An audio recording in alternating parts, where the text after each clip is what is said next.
There is an unreal amount of ads on this game.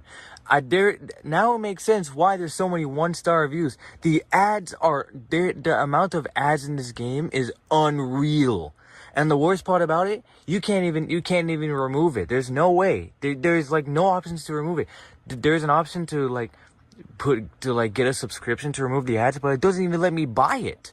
Doesn't even let me do anything. There is an unreal amount of ads on this game, and if the developer is watching this video, which I highly don't think he is, there's a low chance that he is, but I'm just gonna say it anyway. If he's watching the video, calm down with the ads. There's an unreal amount of ads on this video.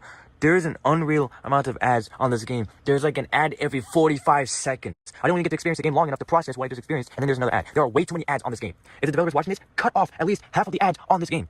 There's an unreal amount of ads on here.